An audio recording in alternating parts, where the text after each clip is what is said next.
their battle started brewing online just days ago. And Kylie Jenner was in no way interested in taking a war of words off of the internet and onto the red carpet, as she narrowly avoided an awkward run-in with Nicki Minaj on Monday night at the Video Music Awards at Radio City Hall in New York. The 21-year-old makeup mogul stopped in her tracks when she saw the Queen singer, who recently took to Twitter to bash her beau Travis Scott and their baby girl Stormi after the release of his No. 1 album Astroworld. Kylie was seen swandering down the carpet in a gorgeous white blazer worn as an 80s-inspired mini dress with a big smile plastered across her face.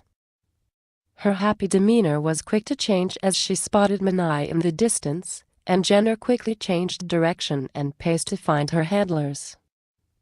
It's unclear if Nicki noticed any of the commotion, as the women kept at least 15 feet of distance at the star-studded photo call. Nicki called out Travis Scott on Twitter earlier this week and claimed he used his girlfriend and their baby daughter Stormi to fuel interest in his album. The rapper, 35, defended the performance of her album Queen after it finished second on the Billboard 200 behind Scott's Astroworld, suggesting the marketing of the record artificially inflated the numbers. The Grammy-nominated artist pointed out that Scott sold more than 50,000 copies with no requirement of redeeming the album and no dates for a tour, while relying on Kylie's enormous social network for promotion. Minaj said, "I put my blood, sweat and tears in writing a dope album only for Travis Scott to have Kylie Jenner post a tour pass telling PPL to come see her and Stormi. Lol. I'm actually laughing." The Queen's New York native, whose full name is Annika Tanya Marai, said she talked to Scott, and he knows he doesn't have the #1 album this week, in spite of his Billboard status. She then declared, "I love my fans for the #1 album in America." 4 albums in, #1 in 86 countries. The Barbiton's artist pointed out changes in the business model of the music industry. "My first album sold 400 Kelvins. No one is doing that with debut albums now. I looked at the numbers the Carters, Kanye, Nas, etc. recently did."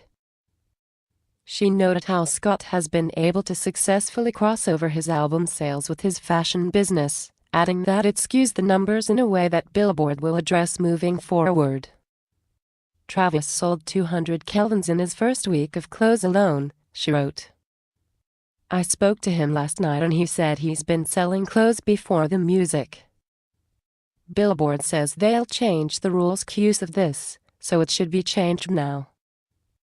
Nicki also called out the streaming service Spotify for what she called a punitive reaction after she played cuts from Queen Radio on Beats One on Apple Music. "Spotify put Drake's face on every playlist but told me they'd have to teach me a lesson for playing my music 10 minutes early on sharp Queen Radio. Even though they've been giving away my music for free for years and I am one of the top Spotify artists of all time." She noted that Spotify had to teach opening bracket her closing bracket a lesson, but rewarded the man who has had an Apple radio show the longest, inadvertently helping the Apple platform the most. She noted that despite her gripes, she was not bitter or upset, as she tweeted, "People are calling me thinking I'm huffing and puffing," she wrote. "Y'all, this is sarcasm/dry humor. Yikes. I'm having the most iconic time. When people call me and hear me cracking up laughing, they seem so puzzled. Loosen up."